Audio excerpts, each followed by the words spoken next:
ओम नमः सिद्धेभ्यः। जय श्री ओम नमः सिद्धेभ्यः। जय श्री ओम नमः सिद्धेभ्यः। मंगलम भगवान वीरो मंगलम गौतमो गणी मंगलम कुंद कुंदाद्यो जैन धर्मोस्तु मंगलम। सर्व मंगल मांगल्यम सर्व कल्याण कारकम प्रधानम सर्वधर्माणां जैनम जयतो शासनम। जैनम जयतु शासनम। जैनम जयतु शासनम। तो हमारा सब्जेक्ट चल रहा है करण लब्धि के ऊपर। पंचलब्धि के अंतर्गत लेखिका है doctor Ujjwala Shah. Page number 109। अपन ने इसमें ये पढ़ा था कि जब जीव के करण लब्धि वाले परिणाम आते हैं तो करण लब्धि की 3 स्टेजेस होती है ना। अधः प्रवृत्तकरण, अपूर्वकरण और अनिवृत्तिकरण। ठीक है, तो इसके बारे में जो विस्तार आएगा बार बार आएगा, इसलिए अगर पहली बार में समझ भी ना आए तो भी और बहुत काफी चर्चा चलेगी इसकी। तो अधः प्रवृत्तकरण अपन ने पढ़ा था, जिसका मैं फिर से आपको पढ़ के सुनाता हूँ। सर्वप्रथम तीनों करणों का स्वरूप एवं विशेषता देखकर पश्चात उस पर सविस्तार चर्चा करते हैं। पहला था अधः प्रवृत्तकरण या अधःकरण। अधः प्रवृत्तकरण मानकर जिसे अधिक समय हुए हैं ऐसे ऊपर के समयवर्ती किसी जीव के परिणाम, और अधः प्रवृत्तकरण मानकर थोड़े ही समय हुए हैं ऐसे निचले समयवर्ती कुछ जीवों के परिणाम, इनमें संख्या और विशुद्धता की समानता हो सकती है ना। जैसे अपन ने बताया था कि जिस किसी व्यक्ति ने अभी अधःकरण का जो है परिणाम शुरू किए हैं और शुरू करते ही उसका पहले समय में कुछ नंबर ऑफ भाव आए और उनकी विशुद्धता का एक लेवल आया पर्टिकुलर, और वो दूसरे में बढ़ा तो उसकी और जो है नंबर ऑफ जो भाव आए और विशुद्धि की भी अलग दूसरी दशा हुई। ऐसे 2-3 समय आगे बढ़ गया वो। इसी समय में कोई दूसरा व्यक्ति उसने भी अधःकरण शुरू किया, अधः प्रवृत्तकरण, तो उसके हो सकता है कि पहले समय में ही इतनी उत्कृष्टता आ जाए जितनी उस पहले वाले व्यक्ति ने तीसरे समय में प्राप्त की थी। तो ये जो इस तरह का जहाँ तारतम्य चलता है भावों का, जहाँ अलग अलग विभिन्न व्यक्तियों में विभिन्न प्रकार के जो है उसमें स्पीड हो सकती है। जो जो स्थान उसने प्राप्त किया है तीसरे समय में जाके या चौथे समय में, वैसा दूसरा व्यक्ति पहले या दूसरे समय में प्राप्त कर सकता है। तो जहां इस तरह की विविधता जिस घटना में पाए जाए उस घटना का नाम अधः प्रवृत्तकरण है, जहां इस तरह के वेरिएशंस हो। ठीक है, इसको अपन और विस्तार से समझेंगे। अब देखो, इस जो अधः प्रवृत्तकरण हो रहा है इसमें क्या क्या कार्रवाई होती है। यहाँ 4 आवश्यक होते हैं। नियम से होने वाली बातों को आवश्यक कहते हैं। अब ना षट आवश्यक वगैरह पढ़ा था ना। षट आवश्यक का अर्थ क्या है कि कुछ उसमें नियम थे जो पालन करने होते हैं। तो इसी तरह से यहाँ पर नियम से होने वाले 4 आवश्यक होते हैं। 4 घटनाएं क्या क्या घटित होती हैं। नंबर 1, विशुद्धि समय समय प्रति अनंत गुणा बढ़ती है। दूसरा, स्थिति बंधापसरण होता है। स्थिति बंधापसरण आपने पढ़ा था ना, क्या पढ़ा था उसमें? नया बंध कम स्थिति वाला होता है। ये प्रयोग लब्धि में ही हो गया था। अभी जो है उसकी उसी की कुछ चीजें और आगे की स्टेज में, एडवांस स्टेज में हो रही हैं।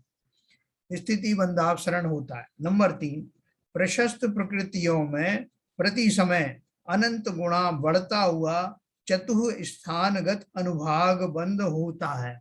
प्रशस्त यानी पुण्य प्रकृतियों में अपन ने उसकी 4 वो लेवल पढ़े थे ना, चतुस्थानगत में गुड़, खांड, शर्करा और अमृत। तो ये चारों ही, और उसका जो भी जो बंद होगा वो बंद कैसा होगा कि वो बढ़ता हुआ बंद होगा। अभी जो भाव आया मेरा वो गुड़ वाले जो है पुण्य प्रकृतियों का बंद करने वाला है, और दूसरे ही क्षण जो किया तो वो खांड वाला है, तीसरे में और शर्करा वाला होगा, चौथे में और अमृत वाला। मतलब ऐसे चतुस्थानगत बंद। अभी रिस्ट्रिक्शन नहीं है कि पहला स्थानगत ही हो गया दूसरे वाला हो, पूरे चारों। इतना जो है लेवल बढ़ गया। तो प्रशस्त प्रकृतियों में ये हो जाएगा। तीसरा, अप्रशस्त प्रकृतियों में प्रति समय अनंत गुणा घटता हुआ द्विस्थानगत अनुभाग बंद होता है। जैसा भी पढ़ा प्रायोगिक लब्धि में वैसे ही के वैसा। इसमें जो जो पाप प्रकृति है उनका बंध जो है विष और हलाहल वाला नहीं होगा, खाली निम्ब और कांजीर वाला ही होगा पाप प्रकृतियों का। ये कंसेशन है। अलग अलग जीवों के विशुद्धि के परिणाम अलग अलग होते हैं। तीनों काल के अनंत जीवों के करण लब्धि के परिणाम जिनेन्द्र भगवान ने प्रत्यक्ष जाने हैं और बताए हैं, जो असंख्यात लोक प्रमाण है। क्या असंख्यात लोक प्रमाण है? विशुद्धि के परिणाम। तो वो तो केवल ज्ञानी जान सकते हैं। लोकाकाश में जितने असंख्यात प्रदेश हैं उस संख्या को एक लोक कहते हैं। अपन ने पहले भी इसकी परिभाषा पढ़ी थी। लोकाकाश में जितने असंख्यात प्रदेश हैं उस संख्या को एक लोक कहते हैं। और उसे एक चिन्ह द्वारा अगर बताना हो तो उसका चिन्ह उन्होंने बताया है। 3 लाइन खींची हुई है पैरेलल में, तो ऐसा बता दिया, मतलब वो 3 लोक का रिप्रेजेंटेशन है। ठीक है, ऐसे 1 लोक, 2 लोक, 3 लोक, करोड़ लोक, असंख्यात लोक बताने के लिए उन 3 लाइन के आगे एक डेल्टा और लगा देते हैं। तो डेल्टा जो है इस बात का सूचक है कि वो असंख्यात लोक हैं। लोक के लिए तो 3 हॉरिजॉन्टल लाइन बना दी और उसके आगे एक डेल्टा और लिख दिया, तो मतलब हो गया कि असंख्यात लोक की बात कर रहे हैं। ऐसा उन्होंने उसका न्यूमेरिकल रिप्रेजेंटेशन किया है, असंख्यात लोक प्रमाण। क्योंकि अपन देख रहे हैं ना अभी, अलग अलग जीवों की विशुद्धि के परिणाम अलग अलग होते हैं और जिनेन्द्र भगवान ने प्रत्यक्ष जाना है और बताया है, जो असंख्यात लोक प्रमाण है। जीवों के भावों की बात कर रहे हैं, असंख्यात लोक प्रमाण, कितने भाव हो सकते। अब देखो आगे लिख रहे हैं, हमारे सुबह के स्वाध्याय में अभी पंडित टोडरमल जी का अर्थ संदृष्टि अधिकार चल रहा है। ये अर्थ संदृष्टि जो है, ये इसमें मैथमेटिकल पोर्शन बहुत ज्यादा है। ये आप वो पुस्तक जब अपन आगे पढ़ेंगे, गोमट सार आदि जो पढ़ेंगे, छपड़ा सार वगैरह, तो उसमें ये सब विस्तार से आया। पल्य, असंख्यात, अनंत आदि बड़ी बड़ी संख्याओं को चिन्हों द्वारा, संदृष्टि द्वारा बताकर इसके गणित इसमें समझाए हैं। उसमें से यह चिन्ह तुम्हें बता रहे हैं। आपने देखा अपन साइंस में और इंजीनियरिंग में पढ़ते ना, एक इन्फिनिटी के लिए एक साइन होता है ऐसा डमरू जैसा, तो वो इन्फिनिटी शो करता है।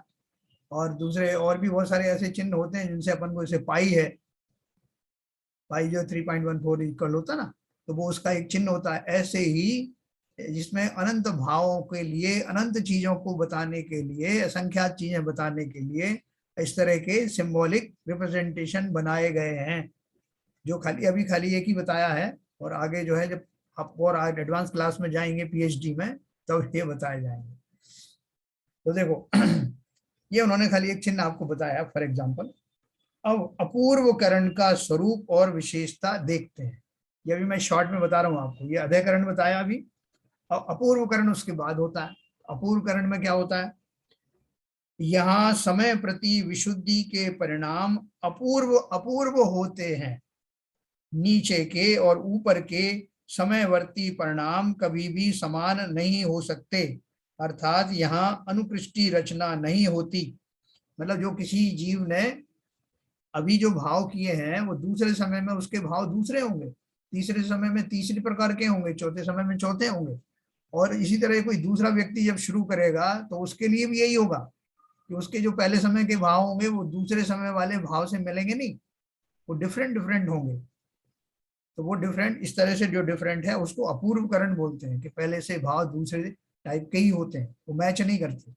यहाँ तक कि वो जो पहले समय में जिसने शुरू किया होगा, उसने दूसरे समय में जो उसके भाव आए, तो दूसरा व्यक्ति जो है अपने पहले समय में उन भावों को टच नहीं कर सकता।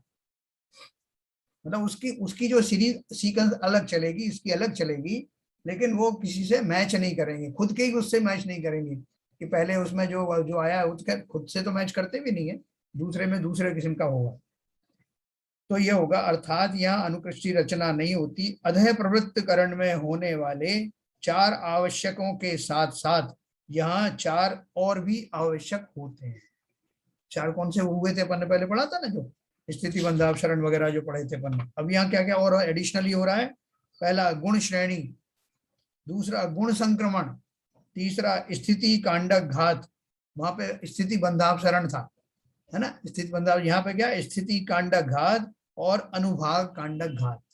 स्थिति बंधापसरण में तो नए नए बंध के लिए बात थी, नए बंध की स्थिति कम स्थिति वाले स्थिति बंध होता है। और अनुभाग भी अपन ने पढ़ा था, अनुभाग भी जो है कम अनुभाग वाला पाप प्रकृतियों का और ज्यादा अनुभाग वाला पुण्य प्रकृतियों का बंध वहां हो रहा था। तो यहाँ क्या हो रहा है कांडक घात के द्वारा, कि जो सत्ता में पड़े हुए कर्म हैं जो निरंतर उदय में आ रहे हैं, उनकी स्थिति घटती हुई उदय में आती है, और अनुभाग का वही हिसाब किताब हुआ। लेकिन फर्क क्या है, वो नए कर्म में था और ये सत्ता में जो पड़े हुए हैं उन कर्म के बारे में, ये अनुभाग कांडक घात हो गया। अतः प्रवृत्त करण के परिणामों से भी यहाँ के परिणाम असंख्यात लोक गुणा हो जाते हैं। कितने भाव होंगे जीवों के, सोचो। बोले अधय प्रवृत्त करण के परिणामों, जबकि वो ही कितने जो है संख्या असंख्यात लोक प्रमाण थे, या उनसे भी कई गुना हो जाते हैं, असंख्यात लोक गुणा हो जाते हैं। इसे संदृष्टि द्वारा इस प्रकार लिखते हैं, 3 हॉरिजॉन्टल लाइन इनटू डेल्टा, फिर 3 हॉरिजॉन्टल लाइन इनटू डेल्टा, तो असंख्यात असंख्यात गुणा हो गया, है ना, असंख्यात असंख्यात लोक प्रमाण, ये इसका सिंबल हो गया। उपरोक्त सभी आवश्यकों का सविस्तार स्वरूप हम बाद में देखेंगे, उसके पहले अनिवृत्तीकरण का स्वरूप देखते हैं, जो तीसरा वाला। तीसरे में क्या होता है? अनिवृत्तीकरण में निवृत्ति का अर्थ है परिणामों में भेद या असमानता, अनिवृत्ति का अर्थ है त्रिकालवर्ती नाना जीवों के परिणामों में समानता। हाँ देखो कैसे होता है इसमें, यहाँ प्रत्येक समय के परिणाम अनंत गुणा विशुद्ध होते जाते हैं। देखो पिछले वाले उसमें असंख्यात प्रमाण लिखा था ना, यहाँ कैसे हो रहे हैं? हाँ। अधय प्रवृत्ति के परिणामों से भी यहाँ के परिणाम असंख्यात लोक गुणा होता है, अपन ने पढ़ी थी पिछली लाइन। तो अभी क्या बोल रहे हैं, यहाँ असंख्यात को शब्द को हटा के अनंत गुणा कर दिया। यहाँ प्रत्येक समय के परिणाम अनंत गुणा विशुद्ध होते जाते हैं, फिर भी सभी अनंत जीवों के एक एक समय के परिणाम समान पाए जाते हैं। जैसे आपने शुरू किया तो आपका पहले समय में जैसे परिणाम होंगे, वैसा ही मैं जब शुरू करूंगा तो मेरा पहले समय में मेरे भी वैसे ही परिणाम होंगे। आपका जब दूसरा समय आएगा तो जो परिणाम होते हैं, जो मैं अपने मेरा दूसरा समय आएगा तो मेरे भी वैसे ही परिणाम होंगे, ऐसा आइडेंटिकल। सभी अनंत जीवों के एक एक समय के परिणाम समान पाए जाते हैं। यहाँ भी आयु बिना यानी आयु को छोड़कर शेष 7 कर्मों में गुण श्रेणी, गुण संक्रमण, स्थिति कांडक घात और अनुभाग कांडक घात होते हैं। अनिवृत्तीकरण का संख्यात बहुभाग बीत जाने पर दर्शन मोहिनी कर्म का अंतरकरण और उपशमकरण होता है। ये 2 शब्द है ना, ये 2 शब्द मैं आपको इंट्रोड्यूस कर दूं। ये बोल रहे हैं अनिवृत्तीकरण जब अपन कर रहे हैं तो जब बहुत सारा समय निकल जाता है, उसका काफी संख्यात समय निकल जाते हैं, तब क्या प्रकट होता है? अंतरकरण। अंतरकरण यानी वो गैप जो मैंने बताया था कि पुराने अभी जो उदय चल रहा था उनका उदय बंद हो जाता है और आगे आने वाले कर्म उदय में आते नहीं है, तो फ्रीज हो जाता है और बीच में गैप पड़ जाता है। तो फ्रीज हो जाने को तो उपशमकरण कहते हैं, और जो गैप बन गया है एक अंतर्मुहूर्त का, उसको अंतरकरण कहते हैं। जो अपन अभी विद फिगर समझेंगे, हमने करण लब्धि में वो करणानी योग परिचय में पढ़ा था, वो गैप उन्होंने जो बताया था, अब यहाँ फिर पढ़ेंगे। अब इन 3 करणों का स्वरूप विस्तार से देखते हैं। इसमें अनेक नए शब्द पढ़कर घबराने की कोई आवश्यकता नहीं है। बारंबार सुनने या पढ़ने से हम किसी भी विषय से परिचित हो जाते हैं, ठीक है ना। अब पेज नंबर 112 पे आ जाए। तो बीच में उन्होंने जो कुछ बात अपनी बेटियों से की है वो रेलिवेंट नहीं है। 112 पेज पे तीसरा नंबर का जो पैरा है, तुम्हारा प्रश्न था कि तुम शुद्धोपयोग की तो बात नहीं कर रही हो, मतलब वो लड़कियों ने अपनी माँ से कहा कि तुम शुद्धोपयोग की तो बात नहीं कर रही हो, मात्र करण परिणामों के फलस्वरूप सम्यक की प्राप्ति होती है, ऐसा बारंबार कह रही हो, ऐसा क्यों? है वो बेटियों ने उनसे कहा कि तुम शुद्धोपयोग शब्द का उपयोग तो करने से बच रही हो, और यही कह रही हो करण लब्धि का जो परिणाम जब होते हैं तो जीव को सम्यक दर्शन होता है, तो शुद्धोपयोग क्यों नहीं बोल रही हो? उसका कारण उन्होंने पूछा। तो उन्होंने बोला, अच्छा प्रश्न है, यहाँ हम करणानि योग द्वारा परिणामों तथा कर्मों का सूक्ष्म वर्णन देख रहे हैं। प्रत्येक अनुयोग की भाषा अर्थात वर्णन करने की पद्धति भिन्न भिन्न होती है। है ना? अपन ने वो करणानि योग में क्या समझाया जाता है, द्रव्यानि योग में क्या समझाया जाता है, प्रथमानि योग में, ये सब अपन ने पढ़ा था डिटेल में, मोक्ष मार्ग प्रकाशक में बहुत डिटेल में दिया है।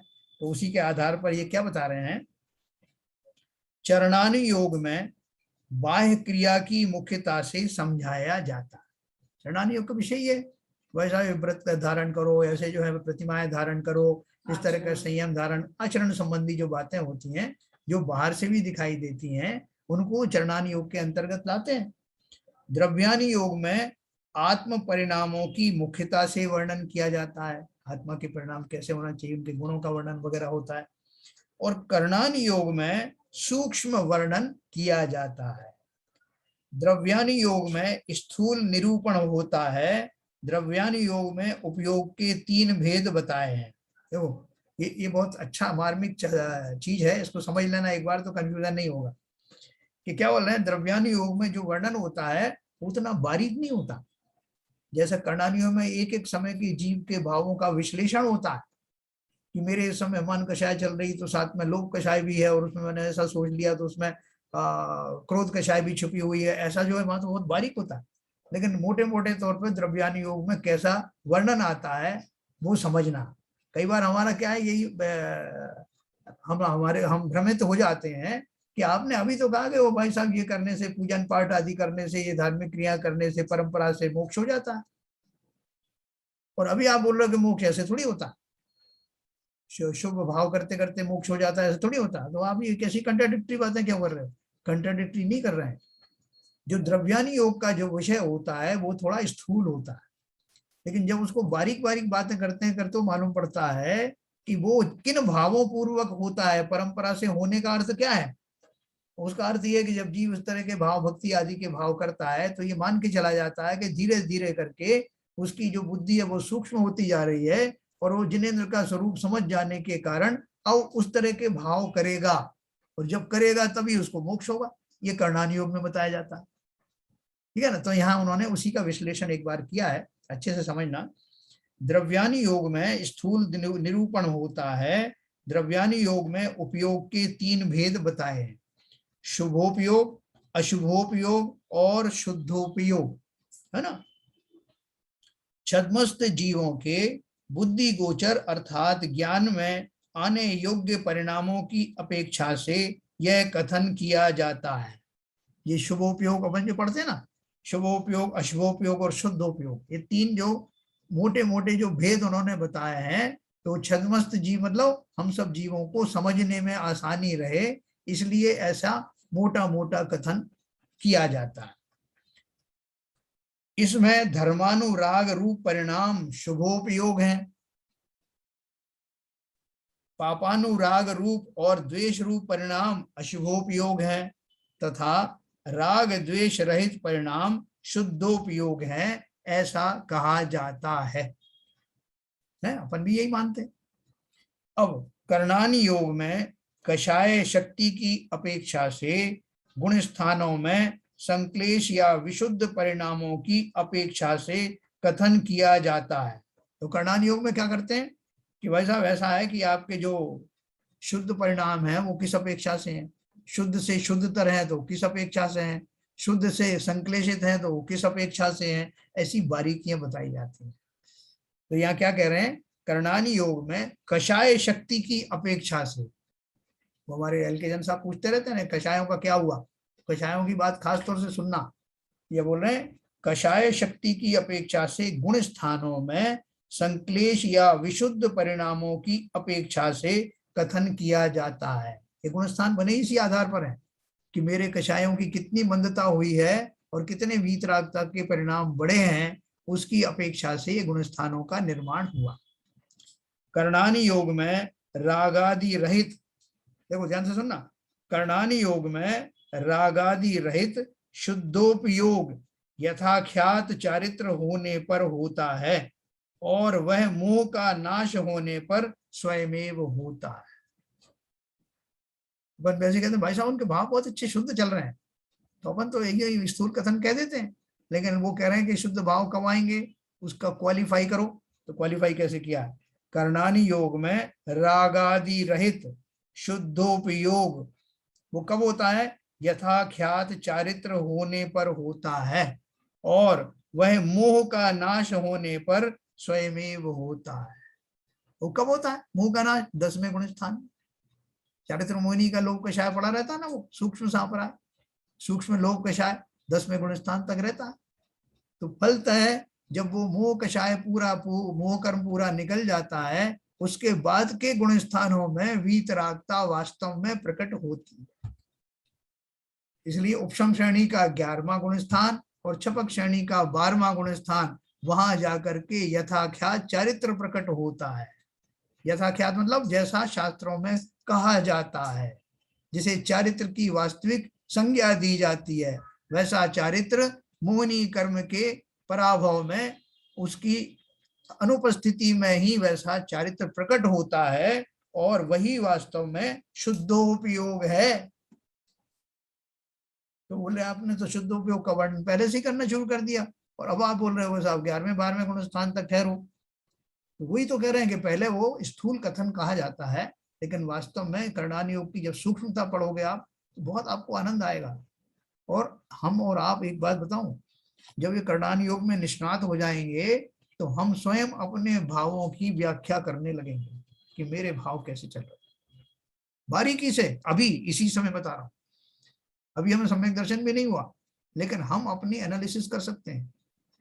अगर हमें ईमानदारी से, मैं अगर मुनि हो जाऊं और अपने आचार्य के पास जाऊं, तो उनसे अपने भावों की चर्चा एकदम खुल करके कर सकता हूं कि प्रभु मैंने आज ये अपराध किए हैं, इनका दंड मुझे देना, इसका प्रायश्चित मुझे बताना। तो वो प्रायश्चित बताने लगते तो उससे पहले कहते हैं एक मिनट रुकिए आचार्य जी, न केवल मैंने मेरे लोभ के परिणाम थे, साथ में मायाचारी के भी थे, और किंचित द्वेष के परिणाम भी थे। ये सब आप मिला करके यथोचित दंड देना, कसर मत छोड़ना। तो वो मैं कब कह सकता हूं? जब मेरी खुद की बुद्धि में वो बारीकियां आने लगे कि मैं कितना कॉम्प्लिकेटेड व्यक्ति हूं, मेरे अंदर कितनी कुटिलताएं छुपी हुई हैं। और सम्यक दर्शन तो दूर की बात है, मैं तो बोलता हूं अभी इसी वक्त अगर हम ईमानदारी से अपना एनालिसिस करें, तो हर एक प्रत्येक प्रक्रिया में मेरे कौन कौन से भाव आ रहे हैं कॉम्बिनेशन रूप में, मैं स्वयं ही जान सकता हूं, है ना। और ये जान करके, सिर्फ जान लेने भर से ही मेरा बहुत काम हो जाने वाला, क्योंकि जानूंगा तभी तो मैं उसके ऊपर अमल करूंगा कि अब ऐसे भाव ना हो, ऐसी ऐसी व्यवस्था की जाए। तो उन्होंने देखो क्या लिखा है, कर्णानि योग में रागादि रहित शुद्धोपयोग यथाख्यात चारित्र होने पर होता है, और वह मोह का नाश होने पर स्वयमेव होता है। नीचे के गुण स्थानों में ऐसा शुद्धोपयोग किस तरह हो सकता है ना। परंतु द्रव्यानि योग में शुद्धोपयोग करने का ही मुख्य उपदेश दिया जाता है। जैसे हमको आपको उपदेश दिया भाई साहब ये शुभोपयोग में कुछ नहीं रखा, ये तो आपने चलो अशुभोपयोग से बचने के लिए शुभोपयोग में आ गए, लेकिन वास्तव में तो आपको शुद्धोपयोग करना।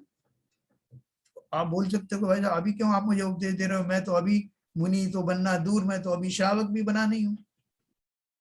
और ऐसा शुद्धोपयोग तो जो है वहां 11वें 12वें गुण स्थान में होता है मुनि बनने के बाद, और आप मुझसे अभी से आप आदेश दे रहे हो कि नहीं तुमको शुद्धोपयोग करना। तो वो किस अपेक्षा से दे रहे हैं? द्रव्यानि योग की अपेक्षा से दे रहे हैं। ठीक है, मोटा मोटा स्थूल कथन।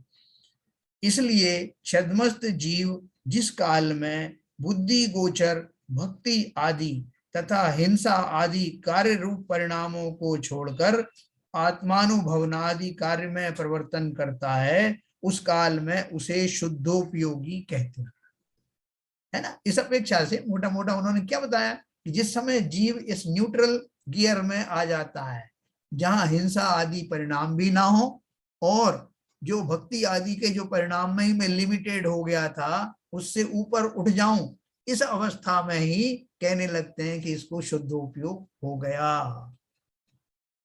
समझा बात? तो वो जो लेवल है वो उन्होंने अपना द्रव्यान योग के अनुसार एक लेवल बनाया। कर्णानी योग के हिसाब से तो वो लेवल आया नहीं, लेकिन अब जीव को उपदेश भी देना है, उसको प्रेरित भी करना है, उसको बताना भी है कि शुद्धोपयोग किसे कहते हैं। तो बोलते हैं शुभ और अशुभ दोनों को छोड़ करके उससे ऊपर के जो भाव हैं वो सब शुद्धोपयोग हैं, ऐसा करके उसे प्रेरित किया जाता है। इस काल में उसे शुद्धोपयोगी कहते हैं। अभी उसने क्या किया है, बुद्धि गोचर जो बुद्धि में आ रहा है, भक्ति आदि तथा हिंसा आदि कार्य रूप परिणाम दोनों तरफ के छोड़ दिए, शुभ और अशुभ, आत्मानुभव नादि कार्य में परिवर्तन करता है। मैं कर सकता हूं कि नहीं? अब लोग भाई साहब मैं मुझे तो आपने इतनी छूट दे दी, अभी मुझे सम्यक दर्शन होने की योग्यता तो आई नहीं, मुझे तो आप भक्ति में ही पड़े रहने दो, नहीं तो मैं अशुभ में चला जाऊंगा। बोले नहीं, ना अशुभ में जाना है और ना शुभ में पड़े रहना है, ऊपर की क्लास में जाना है, तैयारी करो। और जैसे मैं ऊपर की क्लास में जाने की टेंडेंसी रखता हूं, तो वो टेंडेंसी क्या है, ऊपर की क्लास क्या है कि मैं अपने आत्मा के स्वरूप में जाने लगता हूं, और मेरे पास कोई चारा नहीं ना। दो स्टेजेस तो मैंने आपकी हटा दी, अशुभोपयोग में जाना नहीं, शुभोपयोग में पड़े नहीं रहना है, तो तीसरी स्टेज क्या है? और उपयोग तो कहीं ना कहीं लगना है ना, तो तीसरी स्टेज वही, मैं अपनी आत्मा की शरण में जाता हूँ, आत्मा का अनुभव करने लगता हूँ इनडायरेक्टली, ऐसा मैं आत्मा हूँ, क्योंकि आत्मा परोक्ष में ही हो देखी जा सकती है ना, प्रत्यक्ष तो है।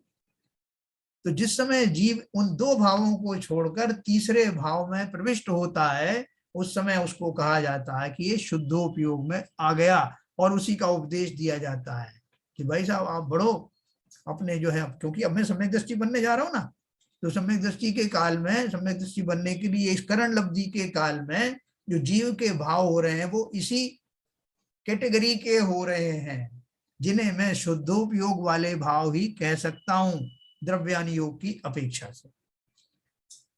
इस काल में उसे शुद्धोपयोगी कहते हैं। उस काल में भी केवल ज्ञान गम्य सूक्ष्म रागादिक तो होते हैं, परंतु द्रव्यान योग में उसकी विवक्षा नहीं की जाती है। उसकी जानते हैं, उसको परवाह नहीं करते। स्वयं की बुद्धि में जाने जाने वाले बुद्धि गोचर रागादिक छोड़ने की अपेक्षा से उसे शुद्धोपयोगी कहते हैं। देखो हमारे दो तरह के भाव चलते हैं, एक भाव तो चलते हैं हमारी बुद्धि में जो आते हैं, जो हमारा सीधा बुद्धि अभी जिसमें आता है कि मेरा कैसे भाव चल रहा है, जो तो वो जो बुद्धि में आने योग्य जो भाव है उसकी अपेक्षा से तो जिस काल में जीव आत्मा के चिंतन कर रहा है बुद्धिपूर्वक, उस समय से ही उसको शुद्धोपयोग कहते हैं।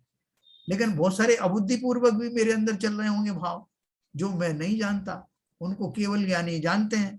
तो केवल ज्ञानी के अनुसार तो उनसे पूछें तो क्या मैं पूर्ण शुद्धोपयोग में आ गया हूं, वो मना कर देंगे कि नहीं आए हो। लेकिन मेरी अपनी बुद्धि के अनुसार मैं शुद्धोपयोग में हूं, और यही मैं करने वाला हूं अभी करण लब्धि में। यथाख्यात चारित्र होने पर द्रव्यान योग और कर्णान योग दोनों की अपेक्षा से शुद्धोपयोग है। अब मैं 10वें गुण स्थान से जब ऊपर पहुंच गया, तो अब चाहे आप द्रव्यान योग से लगा लो चाहे कर्णान योग से लगा दो, जब कर्णान योग की अपेक्षा से ही मेरा वो शुद्धोपयोग आ गया, तो द्रव्यान योग की अपेक्षा से तो अपने आप ही आ गया।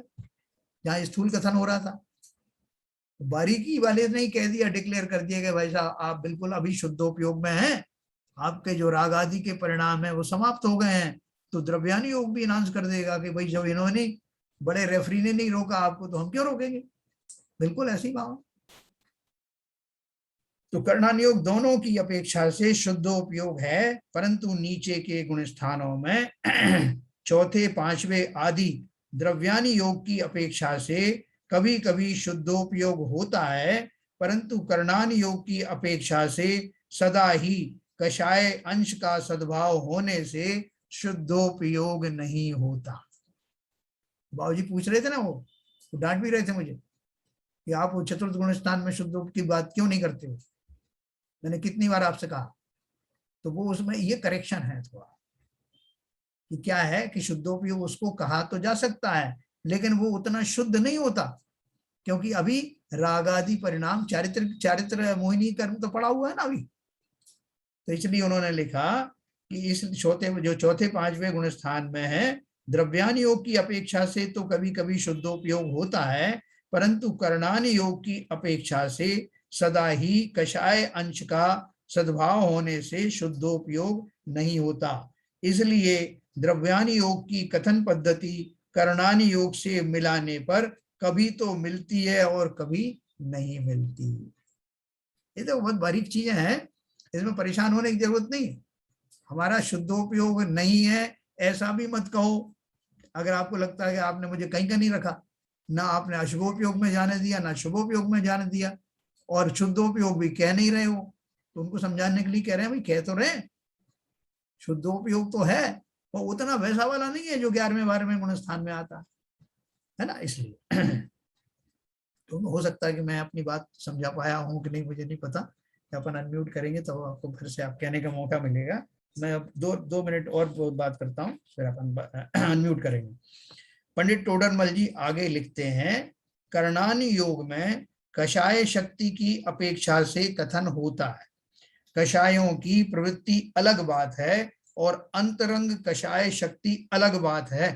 किसी जीव के कषायों की प्रवृत्ति अधिक हो, देखो ध्यान से सुनना, किसी जीव के कषायों की प्रवृत्ति अधिक हो और यदि उसकी अंतरंग कषाय शक्ति कम हो तो उसे मंद कषाई कहते हैं। इसका उदाहरण दूंगा आपको। किसी जीव के कषायों की प्रवृत्ति तो अधिक हो, टेंडेंसी, और यदि उसकी अंतरंग कषाय शक्ति कम हो तो उसे मंद कषाई कहते हैं। परंतु जिन जीवों की कषायों की प्रवृत्ति थोड़ी है परंतु अंतरंग कषाय शक्ति बहुत अधिक हो तो उन्हें तीव्र कषाई कहते हैं। जैसे व्यंतर देव, व्यंतर आदि देव कषाय से नगर आदि का नाश करने का कार्य करे तो भी उनकी कषाय शक्ति थोड़ी होने से उनके पीत लेश्या होती है। भगवान देवों के जो है 3 शुभ लेश्याएं होती, पीत पद्म और शुक्ल, और जबकि मनुष्यों के 6 लेश्याएं होती है। हाँ, जो व्यंतर देव से आगे जो भी और देव हैं उनमें 3 में से कोई ना कोई कषाय होती है। तो देखो जो नीचे की जो भूमिका है, हम तो कुछ कर नहीं पाते, लेकिन हमको कई बार कैसे भाव आते हैं, अरे भाई साहब वो तालिबानियों ने ऐसा कर दिया, उनको तो चौराहे पे खड़े होकर के गोली मार देना चाहिए खड़े खड़े। तो हमने हमारे हमारे बस में कुछ भी नहीं, ना हमारी कोई ताकत है, लेकिन अंतरंग कषाय शक्ति ऐसा ही कि मेरा बस चले तो मैं ऐसा कर डालूं, और दोष उसका ही लगता है। जबकि वो व्यंतर देव जो है बोल रहे हैं उनके अंदर में जो उनकी टेंडेंसी तो कम है, लेकिन उनकी जो सॉरी जो आंतरिक शक्ति है ना, कषाय शक्ति थोड़ी होने से उनके पीत लेशा होती है, अंदर अंदर की उनकी जो कषाय शक्ति कम है वो, लेकिन सामर्थ्य इतनी ज्यादा है कि वो पूरा गांव के गांव उजाड़ के रख सकते हैं। और जो वो जब वो ये कार्य करते हैं तो उनके अंदर में ऐसे द्वेष परिणाम इतने ज्यादा नहीं होते जितने हमारे हैं। ये फर्क है। कोई पूछे कि साहब आप जब बोल रहे हो कि उनके 3 नगर के नगर वो जो है डिस्ट्रॉय कर देते हैं और करते हुए भी पाए जाते हैं, और फिर भी आप बोल रहे हैं उनके पीत लेशा होती है, और हमने कुछ किया ही नहीं है, खाली सोचा ही था, और आपने डिक्लेयर कर दिया कि हमारी कृष्ण का लेशा हो गई है, कापोत लेशा हो गई। तो इसका उन्होंने अर्थ बताया है कि किसमें कौन सी चीज बड़ी है। अंतरंग कषाय शक्ति अगर अधिक है, अंतरंग में एक तो भाव है कि भाई इन लोगों को सजा दी जाए। एक घटना है कि जी दुराचरणी जीवों को सजा दी जाए, ये एक कार्य है, तो सजा देने का भाव ही कषाय वाला हो गया। लेकिन मैं बैठ करके ऐसी सजा सोचूंगा उसके बारे में, बड़े क्रूर परिणाम से मैं सोच सकता हूँ। ये तो कौतूहल से करते होंगे, वो कौतूहल वश करते हैं व्यंतर देव, तो गांव के गांव को गजाड़ देते हैं, लेकिन उनको ऐसा करने में वो ऐसा उत्कृष्ट जाति की क्रूर परिणाम नहीं होते। ये बहुत बारीक बातें हैं, ये जब आप धीरे धीरे समझोगे तो आप पूरा रहस्य समझ में आ जाएगा।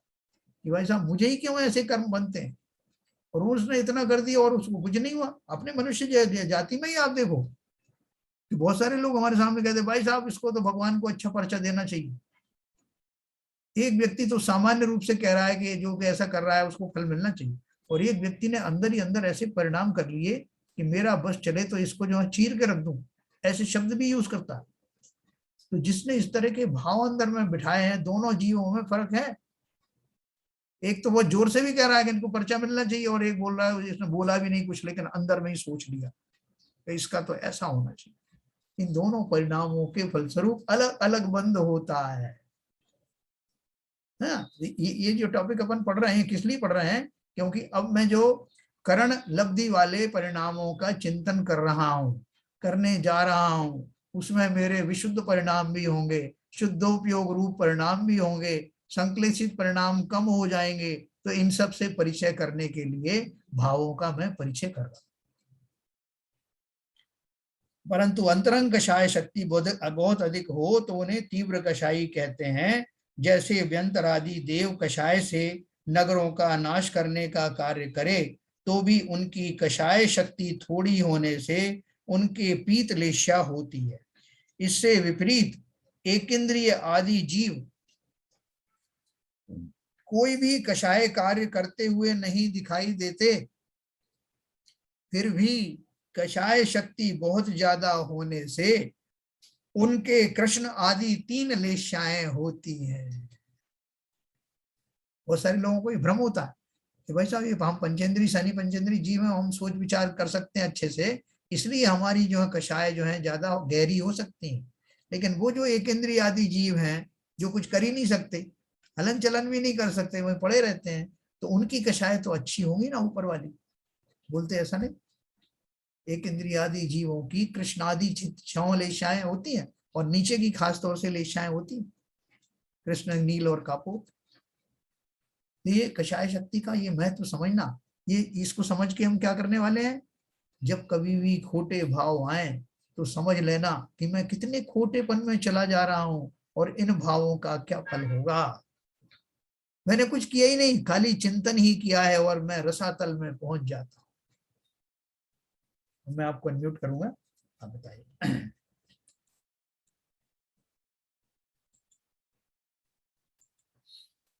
हाँ सर। जैन साहब, सर मुझे क्षमा दो करना, मुझे बहुत साइटिका का दर्द उठ रहा है, मेरा बंद कर रहे। अच्छा ठीक है, हाँ, आप मुझे आराम करिए। इस साइटिका का दर्द होता है तो मैं बैठ नहीं पाती, बहुत दर्द होता है। बात नहीं, आप आराम करिए, आप आराम करिए। हाँ जैन साहब, हाँ बोलिए। मेरा एक प्रश्न है इसमें, ये अपूर्वकरण और अनुवृत्तिकरण, जी इनमें आपने 2 जीवों के भावों की तुलना की है। हाँ हाँ, इसका औचित्य क्या है? भाई जो करण लब्धि आनी है तो जिस जीव को सम्यक आना है तो उसी को आना है। हाँ तो इनके भावों का कंपैरिजन किया है कि एक समय में उसके भाव ये होंगे, दूसरे समय में वो होंगे, डिफरेंट होंगे। हाँ। तो ये इसका औचित्य क्या है ये उदाहरण देने का? देखिए उसमें क्या है कि वो जो भावों की जो विलक्षणता है, विलक्षणता मतलब वो कैसे भाव होते होंगे जो अनिवृत्तिकरण के समय में होते हैं, उनको कंपेयर करने के लिए बताया। वो 3 तरह के करणों के बीच में जो भाव होते हैं, उन भावों को कैसे इसमें बताऊं कि वो अलग अलग होते हैं। उनको बताया कि उनके जो भाव होते हैं उनकी कोई तोड़ नहीं होती। जैसे भी आपको लास्ट वाला जो है अनिवृत्तिकरण है, अनिवृत्तिकरण में वो क्या भाव बताए हैं कि जब जीव अनुवृत्तिकरण की स्टेज पर आ जाता है तो समस्त जीव वो कहीं भी हो, नरक में हो, स्वर्ग में हो, या देवगति में हो, तिरंच गति में हो, सब जीव जब उस स्टेज में आते हैं तो उनके भाव एक जैसे होते हैं। न केवल एक जैसे होते हैं बल्कि नंबर ऑफ भाव भी उतने ही होते हैं। ये तो हो गया उसका अनुवृत्तिकरण का। उससे पहले के जो भाव हैं और इसमें डिस्टिंक्शन करने के लिए ये वो दोनों चीजें बताई गई कि जो और पहले के जो भाव हैं वो ऐसे नहीं होते, यूनिक नहीं होते, ये यूनिक भाव है। और कोई भी जीव की अपेक्षा से लगा लोगे, जो पहले समय के बाद आपके दूसरे समय के जो भाव आए हैं, नरक में बैठा हुआ जीव वो भी जब इस स्टेज में है तो उसके भी पहले समय में वैसे ही भाव आएंगे जैसे आपके पहले समय में आए थे, दूसरे समय में जैसे आपके आए वैसे दूसरे समय में उसको आएंगे। ये यूनिकनेस बताइए अनिवृत्तिकरण के भावों की। और उसी तरह से उसके पहले वाले जो अधेकरण और अपूर्वकरण हैं उनकी यूनिकनेस बताने के लिए, उन भावों की विशेषता बताने के लिए ये कंपैरिजन बताया गया। अच्छा, ये तो आप इसके ये अधिकरण और अपूर्वकरण के जो भाव हैं दोनों जीवों के, जी थोड़ा दोबारा से रिपीट कर देंगे सर? बिल्कुल, दोबारा से क्या, मैं आपको 4 बार रिपीट करूंगा आगे चल करके, ये इसके बारे में अभी थोड़ा रिवाइज कर देंगे, अभी बताऊंगा, फिर उसके जिससे बाद लिंक मिल जाएगी। इसका एक एक का जो है ना वो उदाहरण सहित आएगा। अभी मैं फिर से आपको बताता हूँ।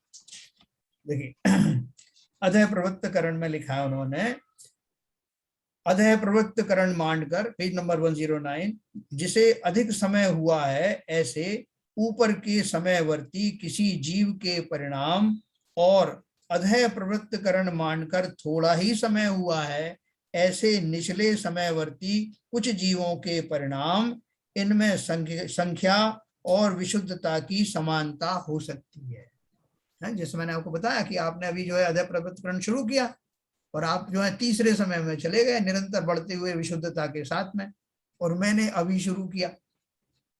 आपका जो है तीसरे समय में जाकर के 505 भाव हुए और उनकी एक पर्टिकुलर विशुद्धि हुई, और मैंने पहले समय में शुरू किया और मैंने इतने जोर का भाव किया कि मैं तीसरे समय वाले भावों को मैंने पहले समय में ही प्राप्त कर लिया।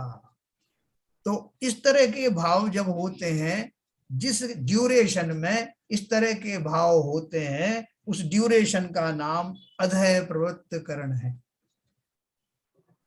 ठीक है ना? ये घटना ये क्या बता रहे हैं कि अधः प्रवृत्त करण के जो भाव होते हैं वो भावों को मैं कंपेयर कर रहा हूं अलग अलग स्टेजेस से, तो उसको कैसे क्वालिफाई करूं? उस क्वालिफिकेशन का एक तरीका ये है, क्योंकि मैं उसको लिख के तो दे नहीं सकता कि भाई साहब जब मैं आ बोलूं तो आप आ दूसरी तरह से बोलोगे।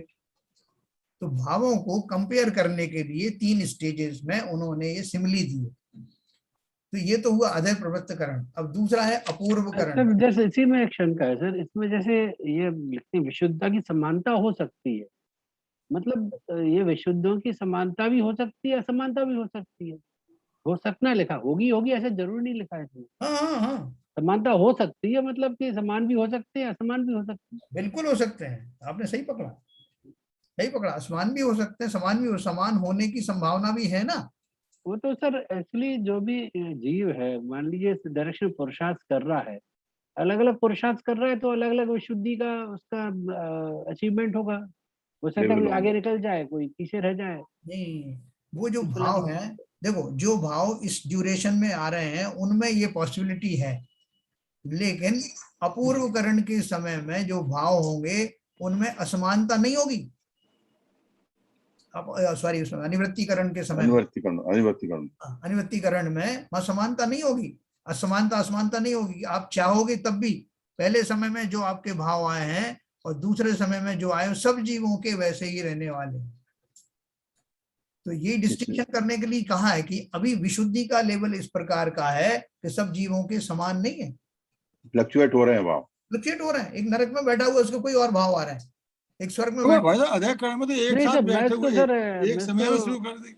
एक मिनट बाबू जी, हाँ क्या बोल रहे हैं? मैं सब इसको ऐसे समझ रहा हूँ, जैसे दो जीव हैं, अलग अलग टाइम पे उन्होंने ये अपना तपस्या शुरू की। ठीक, एक ने मान लीजिए 4 बजे शुरू की, एक ने शाम को 6 बजे शुरू की, हाँ और 8 बजे दोनों का एक विशुद्धि का भाव आ गया।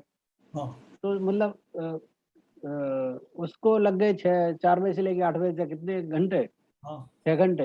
हाँ और इसको इतना टाइम में तो एक कॉमन टाइम फ्रेम में देखें तो उस पे एक समान विशुद्धि आ गई। आ सकते ऐसा हैं। ऐसा समझे इस चीज को? हाँ तो ऐसे ही समझ। सुनिए ललित जी, ये सब होगा एक अंतर उसी में, अंतर मुहूर्त में ही, वो 4 तो से भाई 8 बजे तक नहीं हो सकता।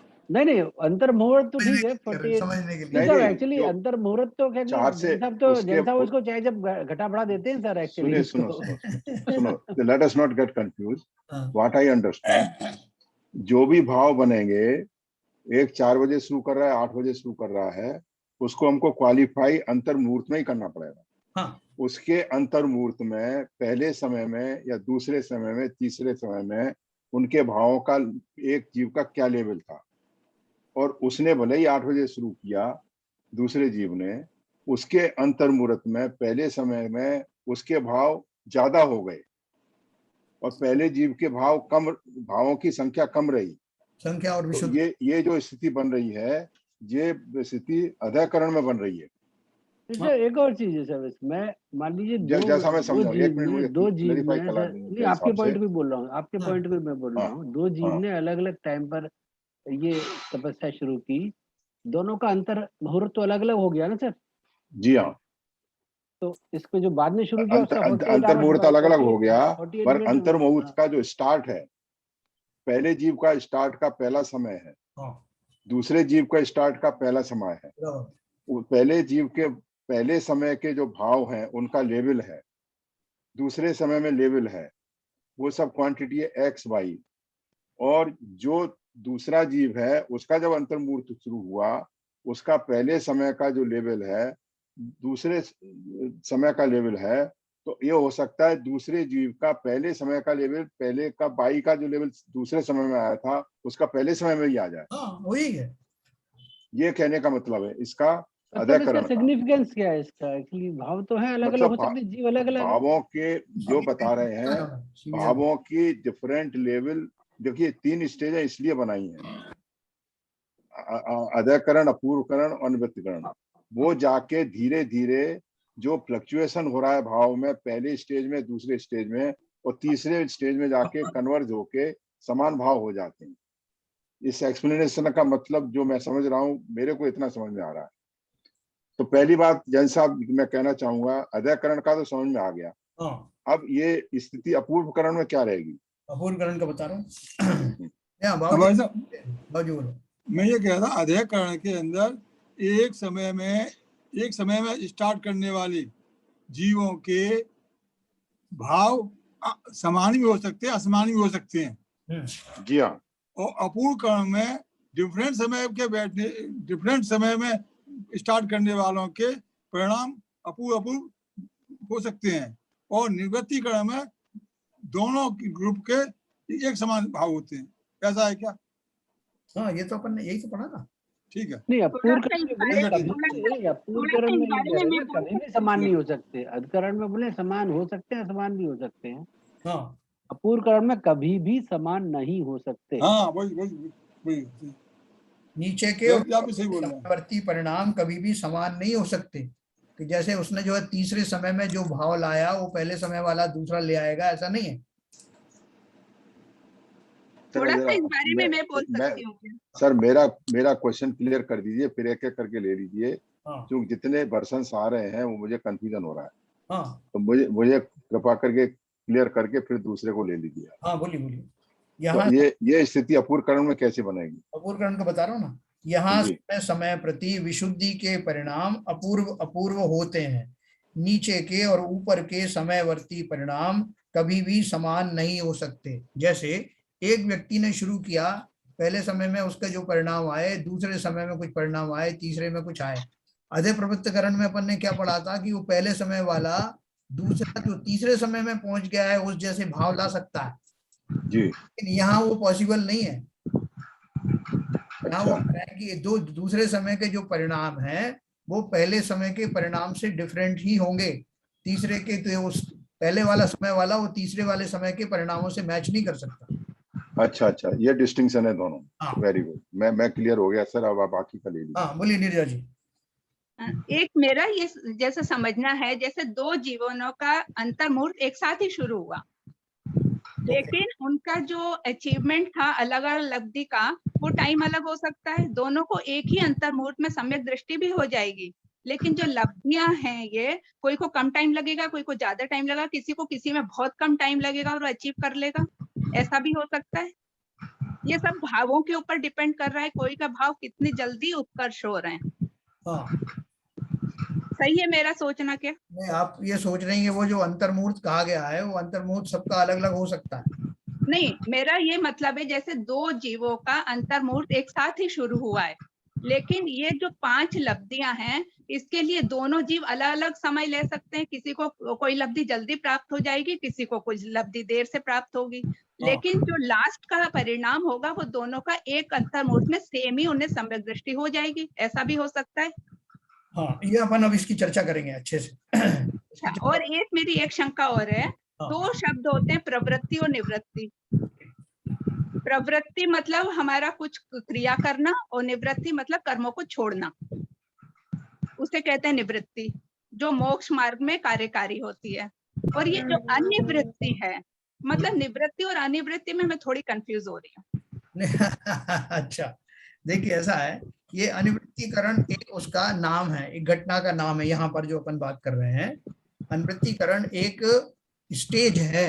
जो करण लब्धि की 3 स्टेज हैं, उनमें यहाँ अनिवृत्तीकरण एक स्टेज है। एक स्टेज है। जी और वो जी जो आप जो अनिवृत्ति और निवृत्ति की जो बात कर रही हैं, वो उसका जो है उपयोग कहीं दूसरी जगह इस तरह होता है कि जब बोलते हैं कि जब जीव जो व्रत नियम संयम आदि धारण करता है, बुद्धि पूर्वक करता है, तो वो प्रवृत्ति होती है। प्रवृत्ति पूर्वक कर रहा हूँ ना कि मुझे ये व्रत धारण करना है, मैं इनका जी। पालन कर रहा हूँ। मुनि आदि जी। जब तक उसमें रहते हैं, छठे गुण स्थान में रहते हैं या 7वें जी। गुण स्थान के शुरुआत के समय तक वो उनका प्रवृत्ति चलती है। जी और जब वो जो कार्य हैं उनमें वो बुद्धि लगा के नहीं करते, वो बुद्धि पूर्वक ही वैसे कार्य होने लगते हैं। शुद्ध उपयोग बढ़ता जाता है। हाँ, तो उस कार्य का उस समय में वो अप्रवृत्ति पूर्वक होता है, निवृत्ति पूर्वक होता है। निवृत्ति होती है। हाँ, तो वहाँ ये निवृत्ति और अनिवृत्ति मतलब बात तो एक ही है। नहीं, बात एक नहीं है। यहाँ अभी आप इतना ही समझिए, ये जो अनिवृत्तीकरण कहा है, ये करण लब्धि की स्टेजेस हैं, ठीक है। उसको हाँ, ये तो समझ में आ गया। आवश्यक ना हो, सही समय पर मैं आपको इनका कनेक्शन भी बताऊंगा। अच्छा, और जरा सा मेरा ये जो एक शंका है, ये जरा सी थोड़ी सी एक शॉर्ट में जरा क्लियर कर दें तो अच्छा होगा। जैसा ये जो मैंने कहा, जैसे दो जीवों का अंतर्मुहूर्त एक साथ समय शुरू हुआ है और दोनों को एक साथ समय दृष्टि भी हो जाएगी, लेकिन ये तो जरूरी नहीं कि पांचों लब्धियों में दोनों को बराबर समय लगे। किसी को किसी में कम लगेगा, किसी को ज्यादा लगेगा, मैं ऐसा हो सकता है। बताऊंगा। देखिए, जब अपन जो पूर्व करण में आएंगे, तब मैं आपको नंबर ऑफ भाव कौन कितने होते हैं और उसका समय कितना होता है, ये समय भी फिक्स है तीनों अच्छा, के। ये समय भी सारी लब्धियों का फिक्स है। हाँ, ये मैं आपको बताऊंगा डिस्कस। हाँ, क्योंकि मुझे यहाँ पे थोड़ी सी शंका हो रही है कि किसी को कम ज्यादा समय लगता है, किसी के भाव जल्दी अच्छे हो जाएं, किसी को थोड़ा टाइम लगे, हाँ, लेकिन अंतर्मुहूर्त में दोनों का हो सब जाएगा। अच्छा क्वेश्चन आपने किया, अपन बात करेंगे इसके बारे में, चर्चा करेंगे। ठीक ठीक। हाँ, और किसी का कोई क्वेश्चन? अभी जो गुण श्रेणी और गुण संक्रमण, इसके बारे में बाद में आप बताएंगे। हाँ, बिल्कुल बताऊंगा। गुण श्रेणी, गुण संक्रमण, स्थिति कांडगात, अनुभाग कांडगात तो आपने जान ही लिया है ना। गुण श्रेणी की परिभाषा में आपको डिटेल में बताऊंगा। आदित्य जी कुछ पूछ रहे हैं? आदित्य जी, आपका हाथ उठा हुआ है जी। कुछ पूछना है आपको? नहीं, अच्छा, सर ये जो छद्मस्त टर्म है, थोड़ा सा उसको बता दीजिए। छद्मस्त जीव को छद्मस्त पहले बताया होगा, पर मेरे को हम बहुत बार बताया। बताओ भाई, हाँ जी। शिवलिंग साहब, छद्मस्त किसे कहते हैं? हेलो, हाँ, छद्मस्त किसे कहते हैं? ये तो मैं भी भूल गया। हाँ, शायद मैं बताने की छद्मस्त कोशिश कहते हैं करती जिन्होंने हूँ।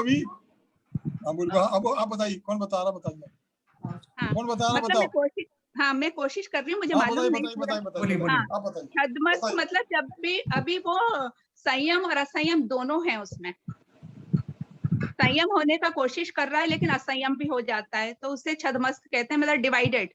नहीं, और कोई बताओ खत्म हो जाना। छद्मस मतलब खत्म हो जाना। यार। छद्मस्त तो जिसको छद्मस्त जो अभी खत्म हो जिसको जाना। जिसको केवल ज्ञान नहीं हुआ है, जिसको अभी केवल ज्ञान नहीं हुआ है, वो छद्मस्त है। 12वें गुण स्थान तक के जीव जो है वो सारे छद्मस्त हैं। हाँ, साधक हैं, मुख्य तौर से साधक हैं, लेकिन जिनकी साधना पूर्ण होकर के केवल ज्ञान प्राप्त नहीं हुआ है, ऐसे सभी जीव 12वें गुण स्थान तक के जीव छद्मस्त ही कहलाते हैं। अब हमेशा याद रहेगा। या फिर भूल जाओगे। नहीं नहीं नहीं, अब नहीं एक भूलेंगे और बाबू। कुछ होता है जहाँ पे संयम असंयम होता है, वो कौन सा होता है? जहाँ पे संयम असंयम दोनों ही रहते हैं, वो तो वो कौन सा? 5वें गुण स्थान की बात करते हैं ना, संयत असंयत, अच्छा अच्छा। जिसमें पांचल संयम है, मतलब अणुव्रत आदि तो है, लेकिन मुनि व्रत धारण। हाँ हाँ, वही वही वही।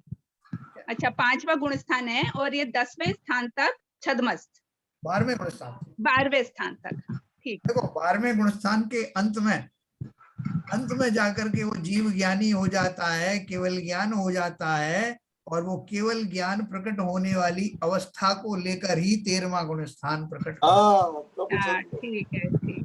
जब तक ये बाबूजी अब नहीं भूलेंगे, क्योंकि अभी स्पेसिफिकली उसका कारण ये है कि हाँ। ये समझाया गया, जब तक जीव अज्ञानी रहता है जब तक उसको केवल ज्ञान नहीं होता है, तो किसी भी श्रेणी में हो, किसी भी गुण स्थान अब में हो, वो याद रहेगा। लेकिन ये भाई साहब पता है, सदोष में रहेगा, अब हमेशा याद ये रहेगा। तो 12वें गुण मैंने बताया एक दो चार मैं बताया था अभी। हाँ बोलिए, हल्के से। 12वें गुण स्थान वाले के साथ बेइंसाफी है सर। आप एक गुण स्थान को भी छद्मस बोल रहे हो, 12वें को भी छद्मस बोल रहे हो। यही तो बात है। जैसे हम मिथ्या गुण, हमको अभी तक मिथ्यात्वी बोलते हैं ना लोग, बुरा मानते हैं, अब नहीं मानते बुरा है। पहले मान जाते थे कि मिथ्या दृष्टि कहीं के किसी ने कह दिया अपन से तो किसी को सदमस्त कह दो तो बहुत ही बुरी बात लगती है। सदमस्त सांसारिक भाषा में सदमस्त जो कहते हैं जो दूसरों को ठगता है, जो दूसरों को ठगता है वो छदमस्त कहते हैं सांसारिक भाषा में। किसी को छदमस्त कह दो लड़ने बैठ जाएगा आप तुमसे, देखो गला पकड़ लेगा। हाँ बहुत सारे जो शब्द होते हैं वो शब्दों को कहने में भी, तो अगर उनको उचित ढंग से कहें तो लोग कहने नहीं देंगे आपसे। जैसे बोले हमारे घर में सब बहू आई है, उसने घर को स्वर्ग बना दिया है और सभी घर वालों को स्वर्गवासी बना। तो आप मुंह पकड़ लोगे उसको कि ये क्या बात कर रही। अरे वो बोले जब स्वर्ग में, सब स्वर्ग में ही तो रह रहे हो ना, जब घर को स्वर्ग बना दिए तो सब स्वर्गवासी हो। जब तक ये कहीं स्वर्ग बना दिया है तब तक तो बड़ी प्रशंसा करते रहे। जब उसने कह दिया कि तो रहने वाले सब स्वर्गवासी हैं। ऐसे ही किसी को बोलते हैं भैया हमारा जो है किसी पाप कर्म के कारण ऐसा ऐसा हो रहा है, तो अपन ने उसको कह दिया अरे पापी है, वो क्या पापी क्यों कह रहे हो। बोले अभी आपने तो कहा कि मेरे पाप कर्म के वजह से ये घटनाएं घटित हो रही है, तो मैं आपको पापी कह रहा हूँ। तो कह के देखना उससे पापी। काने से काना कहो, काना जाएगा रूट, और धीरे धीरे पूछ रहे भैया तेरे कैसे गई है फूट। बाबूजी ने रख लिया 2-3 चीजें मैंने। बाबूजी आपको हम कभी नहीं कहेंगे छदमस्त, नहीं तो आप लड़ने बैठ जाओगे है ना। तो बाबूजी कह रहे हैं कि हम सब छद्मस्त हैं इस अपेक्षा से कि हम सब छद्म भूमिकाओं में रहते हैं। बिल्कुल बिल्कुल। छद्म भूमिकाएं क्या है, मतलब गुप्त रूप से हम हैं कुछ और दिखाते कुछ और। बिल्कुल सही कह रहे हैं। ऐसी छद्म अवस्था में। आज की चर्चा में एक छोटी सी बात आई थी इसमें जी, जो हमारा राग आदि है, जो अपनी सूचनाएं देखने का, देश को अच्छा करने का, और वहाँ काबुल में ये हत्याएं हो रही हैं उसको देख के, तो वो एक ऐसी बात है जो सबको, मतलब हमको भी पकड़नी चाहिए कि अभी हमको राग कम करना पड़ेगा उसका। बहुत सही पकड़ा आपने, बहुत सही पकड़ा आपने।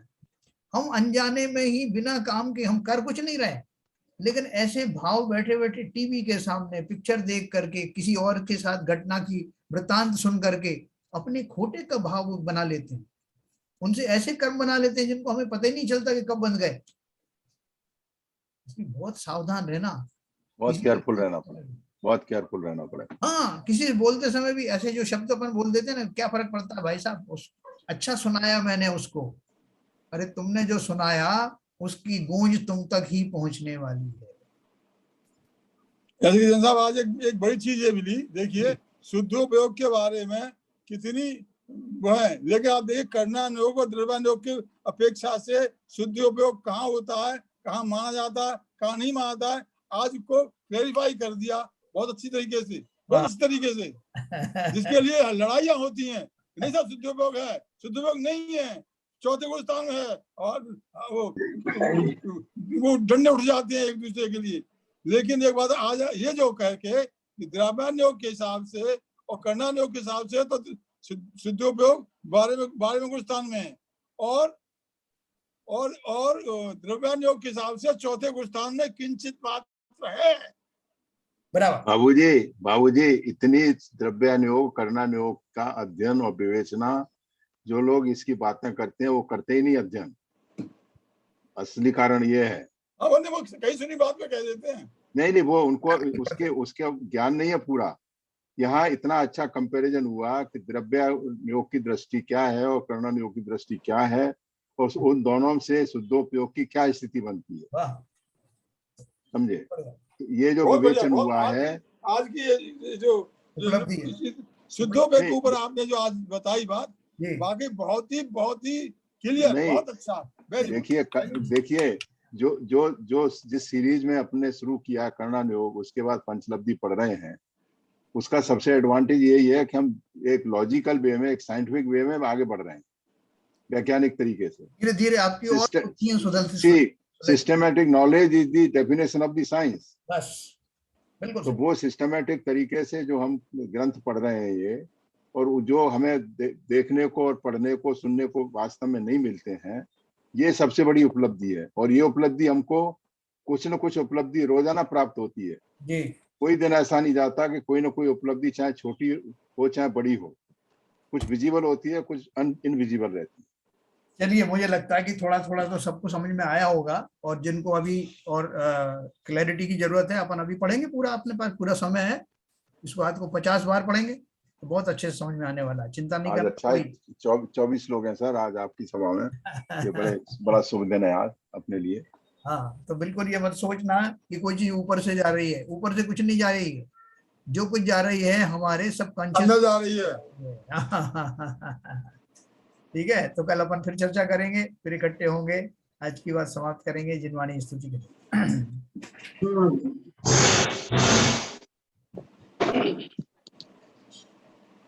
मिथ्यातम नाश वे को ज्ञान के प्रकाश वे को आपा पर भास वे को भानु सी बखानी है।